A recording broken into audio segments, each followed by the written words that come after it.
राज्यसभा और लोकसभा। अब पहले हेडिंग बनाना राज्यसभा।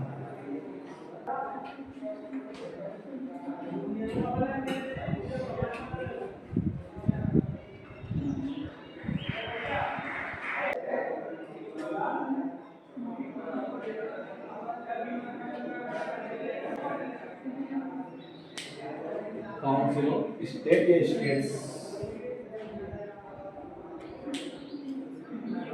लाइन लिखिए। ठीक है, अब देखो अपन राज्यसभा को डिटेल से पढ़ेंगे तो इसमें अलग अलग टॉपिक वाइज अपन लिखते चलेंगे। सबसे पहले देखो संरचना। हमें राज्यसभा कैसे निर्मित हुई, तो इसका गठन किया गया था 3 अप्रैल 1952 में। कब किया गया था? सर्वप्रथम कब किया गया था? 3 अप्रैल 1952। लिख लो इसका सर्वप्रथम गठन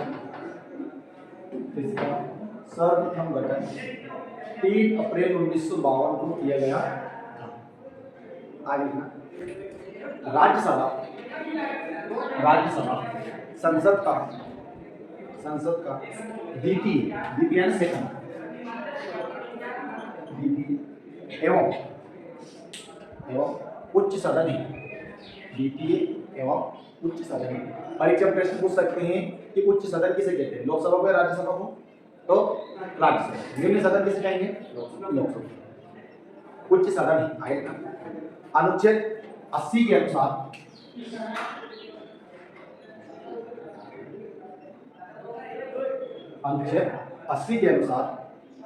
राज्यसभा की अनुच्छेद 80 के अनुसार राज्यसभा के सदस्यों की अधिकतम संख्या 250 लिखवाया था। अधिकतम संख्या 250 हो सकती है, परंतु वर्तमान में यहाँ संख्या 243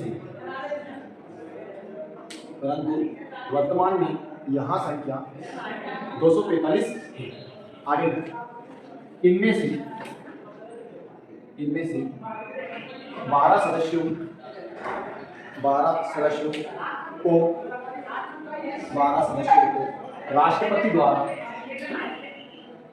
राष्ट्रपति द्वारा मनोनीत किया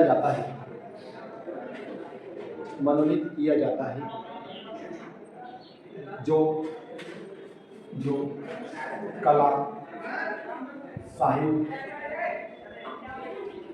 साहित्य, विज्ञान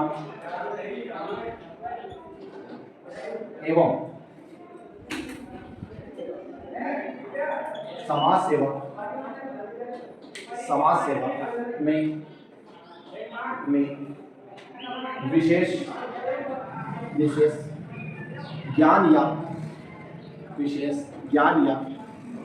अनुभव प्राप्त किया हो।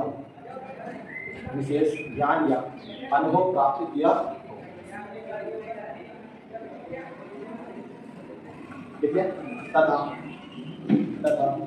शेष सदस्यों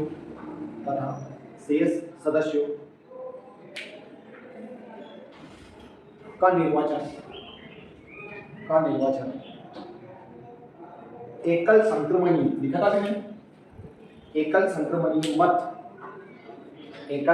संक्रमणीय मत तथा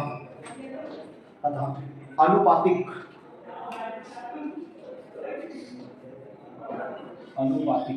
प्रतिनिधित्व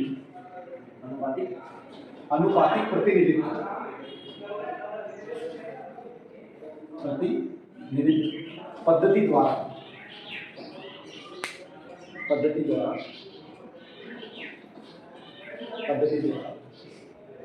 राज्यों के विधानसभाओं के निर्वाचित सदस्यों द्वारा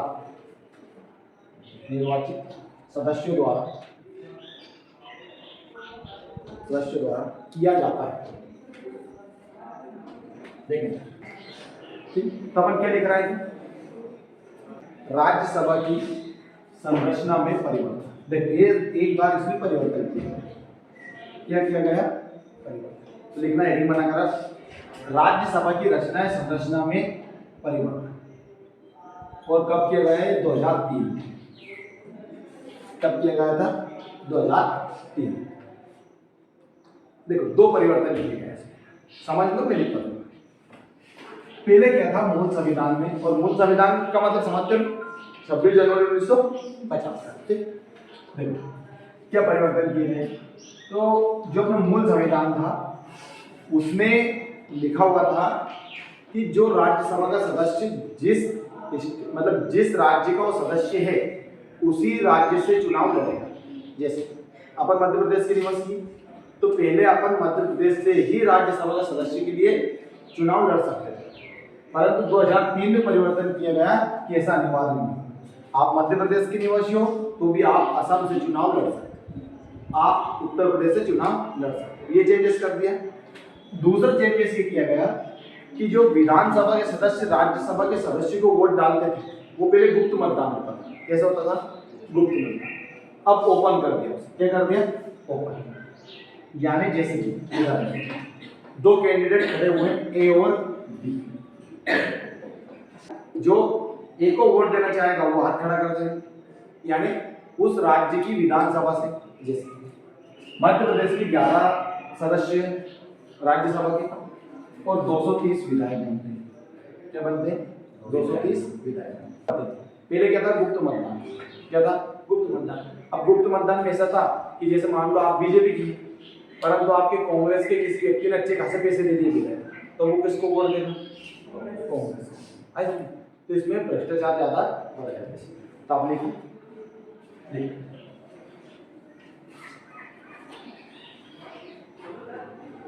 2003 में, इसके अंदर 2003 में संसद द्वारा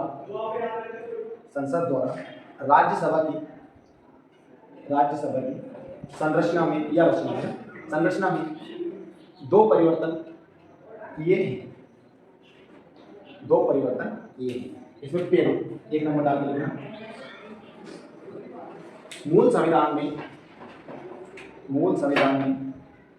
व्यवस्था थी कि राज्यसभा के उम्मीदवार का नाम उस राज्य की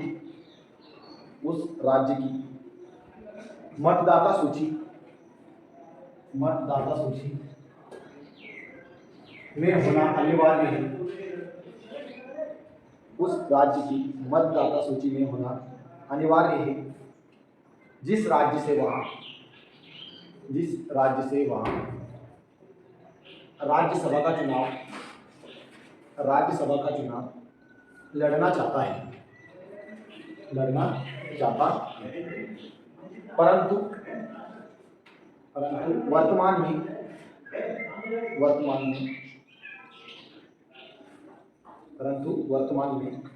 राज्यसभा के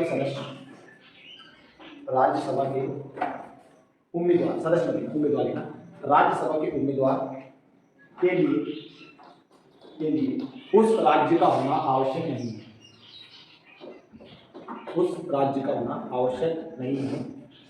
जिस राज्य की राज्यसभा सीट पहुंच ले राज्य की राज्यसभा सीट से चुनाव लड़ना चाहता है। देखिए दूसरी बात, पहले दूसरी, मूल संविधान में गुप्त मतदान की व्यवस्था थी।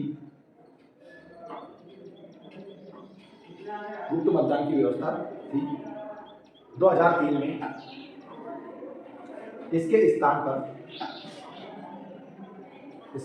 पर खुले मतदान की व्यवस्था को अपनाएं। खुले मतदान की व्यवस्था को अपनाएं। ठीक है। अब लिखिएगा आप हेडिंग बनाकर योग्यता और कार्यकाल। ये और लिख ले, बाकी का कर लीजिए। योग्यता और कार्यकाल।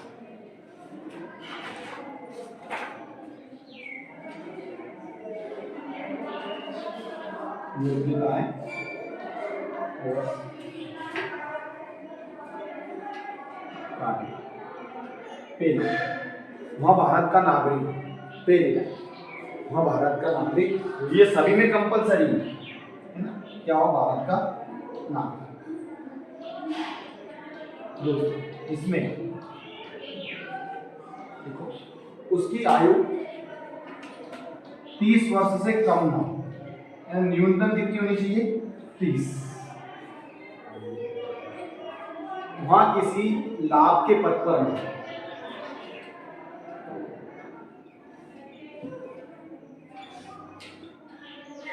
लाभ के पद मतलब सीधी सी बात वो सरकारी नौकरी में नहीं है ना।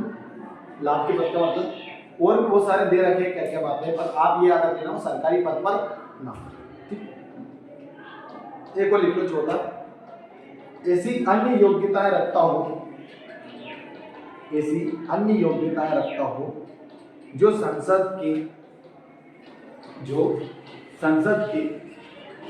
किसी कानून द्वारा निश्चित की गई हो।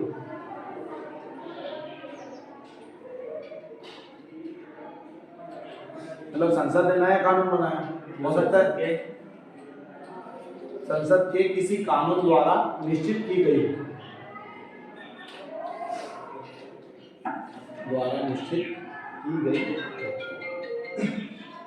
ठीक है। इसका अर्थ ये मान लो भविष्य में हो सकता है कि संसद इस 30 साल की उम्र को 35 कर दे, है ना, हो सकता है मान ले, तो फिर वो 35 साल मान ले। संसद समय समय पर जो कानून बनाएगी उसके अनुसार करना चाहिए। और एक और इसमें कि वो दिवालिया घोषित ना हो, पागल ना हो, मानसिक रूप से असक्षम ना हो, ये भी इसमें योग्यता है। तो आज के लिए इतना ही है, कल बाकी का अपन आगे है ना। कल पदाधिकारी के बारे में पढ़ेंगे, फिर राज्यसभा के कार्यों के बारे में। ठीक।